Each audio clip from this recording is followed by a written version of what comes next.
Good evening, everyone, and welcome to the Legatum Institute. My name is Alexandra Mousavisadeh, and I head up the Prosperity Index team. And tonight we are delighted to be hosting a panel with Kerry Brown and Gary Wansley and our very own Stephen Clark to discuss perceptions and reality in China today. But before we hear from our expert panel, a few words about our institute. We are an educational charity and an international think tank, and our mission is to identify drivers of prosperity. And we do this through a host of programs. The Prosperity Index is our signature publication and ranks 142 countries in terms of wealth and well-being, which we'll see in a minute, and is now in its 10th year of existence. We measure and track the progress of countries and how these progress on prosperity and support governments identify barriers to prosperity and help build policy recommendations based on these findings. We go beyond GDP per capita and look at 7 additional buckets that range from education and health to capital, social capital and freedom. We also have our Transitions Forum headed by Anne Applebaum, which this year is focusing on the propaganda wars between ISIS and Putin. And we have the Economics of Prosperity headed by Shankar Singham, I think, who's here tonight, looking at competitiveness, productivity, and the role of free trade. And we have also hosted Prosperity for All, authored by Tim Montgomery, that focuses on reclaiming capitalism as a force for good. And all the papers are available online and also in hard copies out in the reception. But before we begin, I want to introduce our distinguished panel. Kerry Brown. Kerry, you are a professor of Chinese studies and director of the Lao China Institute at King's College. Kerry is also a fellow of the Asia program at Chatham House. And you served in the Foreign Office and lived in Inner Mongolia for a number of years, which is impressive, and covered East Timor right after its independence and authored numerous books. I think I counted 13. Is that right? And also, when I looked back, you did 1 to 2 a year since 2006. So, tip my hat.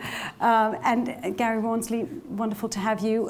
Gary is a professor of public diplomacy at Aberystwyth. I practiced that, it's a hard one to say, University. Gary works at the intersection of international relations and communications. He's published widely on propaganda, cyber warfare, and the role of the media in democratization. And also, I want to just highlight that Gary has authored a paper for us on our Beyond Propaganda series, which is here, and the hard copies are out in the reception. And Stephen Clark, he heads up our quantitative research and analysis in the Prosperity Index team.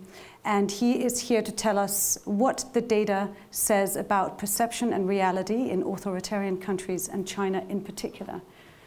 So I want to welcome everyone and invite Stephen has a short presentation that is going to walk through the data and what it tells us. And thank you all for being here. Thank you. So I'm going to use the Prosperity Index to assess perception and reality in authoritarian states. The index is well placed to do this for a number of reasons, particularly because the index tries to assess countries, as Alexandra said, help national policymakers diagnose how they're performing. Of particular interest tonight is the fact that we use both objective and subjective data. And this really can get to the heart of some of these interesting paradoxes in authoritarian, but also in liberal democracies. So objectively, we measure things like health, life expectancy, the number of people who attend primary school, and so on. Subjectively, we measure things like how people feel about their health and whether they feel safe walking alone at night, maybe how they feel about the local job market. Many times, such subjective and objective data aligns, and there's very little kind of to be learnt from comparing the two. For instance, we look at Greece, an unemployment rate of about 25% at the moment. And Greeks, unsurprisingly, only 8% of them think that it's now a good time to find a job. They are subjective and objectively aligned in that case. More interestingly is where there's a division, and we're going to look at some of these divisions tonight. But one that popped up recently in our index was in Russia, where over the last couple of years, Russia has not become any more free, as rated by Freedom House and a number of other organizations. However, most recently, the number of Russians who felt that the elections in their country are honest rose from 23% to 39%. No elections occurred during this period. So what's going on there? I have my views, and I think our recent publication talks about how this all happened around about the invasion of Crimea. So take what you will from that. So looking at perception and reality, in particular issue of governments and governance, we asked a very basic question across all countries. Is there a relationship between how governments perform and how people feel about their governments? And the answer is not really. Big scatterplot here, which really just shows there is effectively no relationship between these two things. Important to note that the color of the circles is related to how democratic countries are. And the most interesting kind of group that we're looking at tonight are kind of authoritarian countries who cluster in the top left, so over here. And we'll see that you've got Laos, Azerbaijan, Vietnam, Tajikistan, and then China, Rwanda at the top, China there. And the interesting thing is that they do very well on government approval. So the government is well liked by the population. They're scoring between kind of 90%, 70% up here. However, the effectiveness is measured kind of objectively as far as possible by the World Bank, measures things like the quality of public services, effectiveness of civil servants. They're not doing so great in this regard. By contrast, you have in the bottom right quadrant countries like the US, Portugal, France, United States, UK, where actually, the World Bank is telling us these are relatively well-run societies. However, maybe for political reasons, the government isn't particularly popular. Interestingly, there is a weak positive relationship where we look for democratic countries. So we see here that, countries like Switzerland, Norway, Luxembourg, New Zealand, quite small, quite well-run societies, tend to have a quite high level of government approval. Obviously, this level can vary around elections, and you would argue that in America, half the countries are always going to disapprove of the government, and maybe the same is the case for the UK. But by and large, there's some relationship here, so perhaps the subjective and the objective align in this case. But this is really interesting and kind of goes to the heart of the issue we're going to look at tonight, which is, why is there perhaps a gap between perception and reality in some authoritarian countries? So we have here the United States, UK, and a selection of countries around the world who are not democratic. And you see that the non-democratic states have very high levels of government approval, whereas objectively they're less effectively run than the United States and the United Kingdom, whereas the opposite is true, where the UK government, and this was, I think, 2014 data, so the Conservative government, relatively popular, not wildly unpopular at least, still kind of 50% of the population is saying they don't approve of the government's performance, whereas, effectiveness is quite high. They're obviously doing a half-decent job. So why is there this disconnect between perception and reality? And I suppose, without being an expert on all these countries, there's kind of three universal themes I think we could explore. The first of which is this just a story of repression? Is it just the case that people in these countries, when they speak to pollsters, and the pollsters in this question are Gallup, so Gallup do a lot of polling in a lot of countries. People would know that these were Gallup people, but they still might be fearful of answering honestly. So all the countries above that I discussed are rated not free. Is it a repression issue? Is it maybe an issue of propaganda? Is it that people in these countries believe that they are living in an effectively run society, whereas maybe they're not? Maybe that's a kind of slightly simplistic point, but is there a kind of misperception problem here?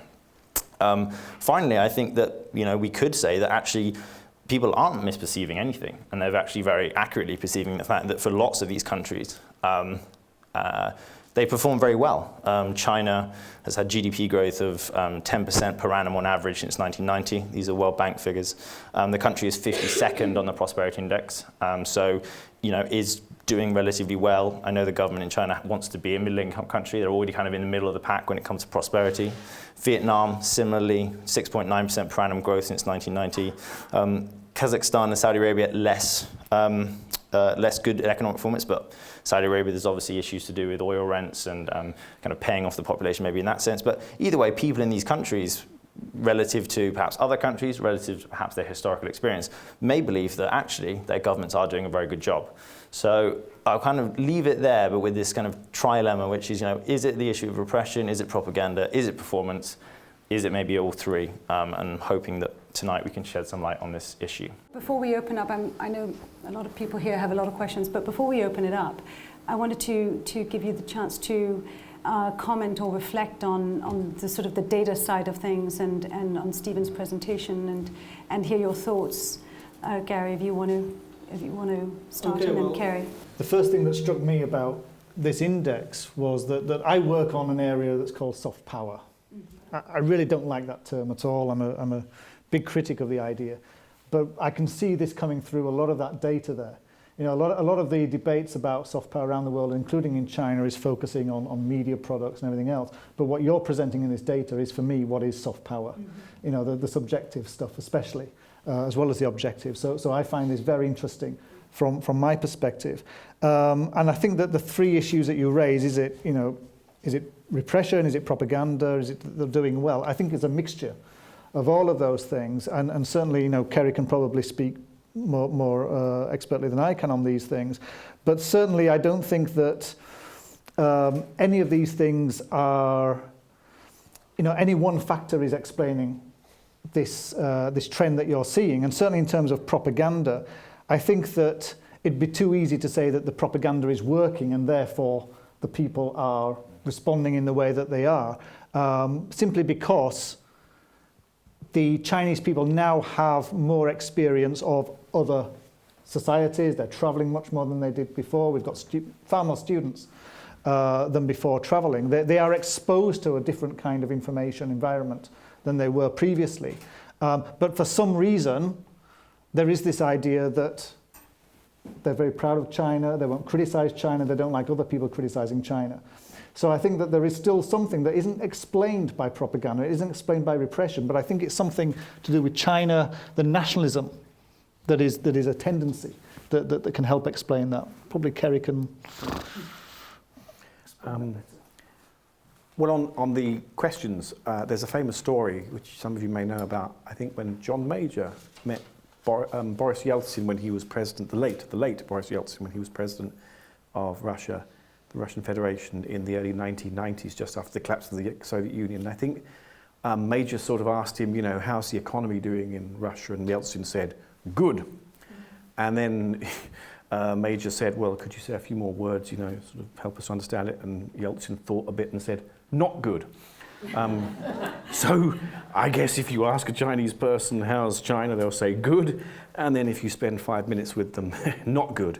I think the surveys sort of that people have done, like Pew Research do these famous surveys, which Chinese leaders like. I mean, the head of the sort of propaganda apparatus, a man called Liu Yunshan, refers to this sort of Pew Research data about how everyone is wildly happy and everything, and loves their government, and it's sort of not entirely clear who they've asked and how they've done it, because the state control of how do you survey in China is very tough. You can't easily go there and survey people. You do have to have a kind of government partner to do that. So that's one issue.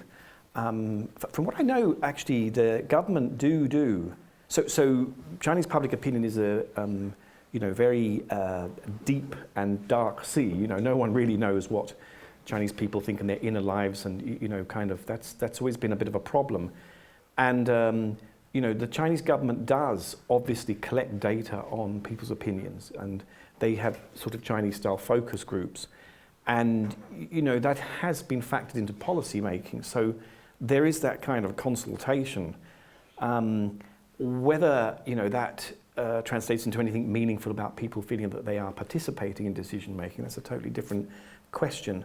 So, to the broad question, are Chinese people supportive of the government mission to deliver a strong, rich, powerful country in the next 10 years, which has restored its status after the century of humiliation, to be, some place that's respected and that sort of stuff?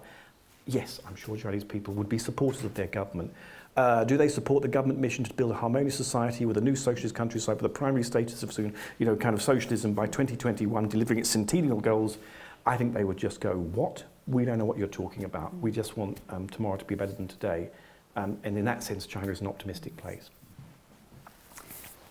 Just a couple of, one sort of core question is, China and economists are spending a lot of time trying to sort of figure out whether it's heading towards a soft landing or a hard landing. But in the sort of worst case scenario where it is a harder landing that they're facing in the next year or two, what do you think, I mean, given the data and given sort of where the sort of various quadrants that Stephen drew up, what do you think the reaction would be of the Chinese government if it were a hard landing?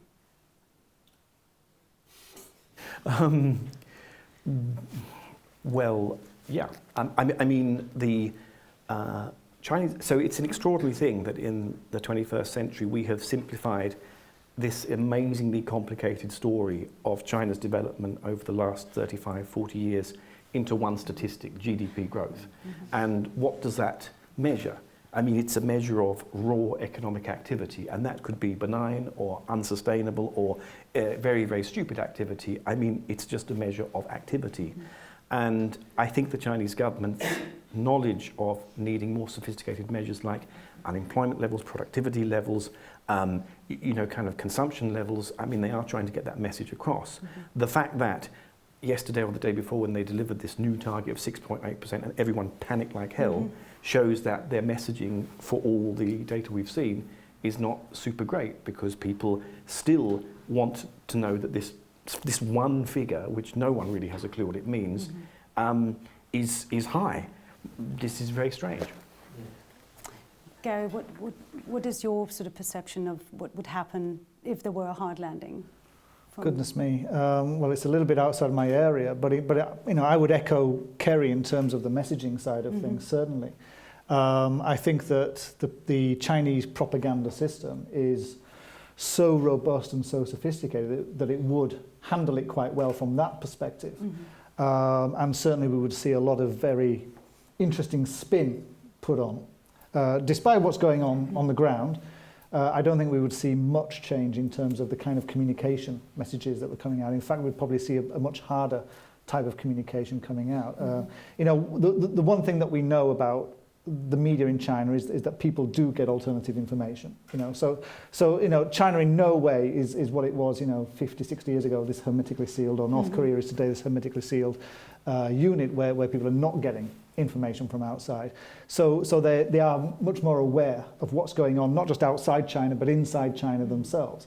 And it's when you start to get a credibility gap, I think that's when the problems arise. When the people themselves start getting, start experiencing the problems of the hard landing, and the message is saying something different. And I think that's where the challenge will be for the Chinese government, is when there's that credibility gap opens up, and that's going to take some managing.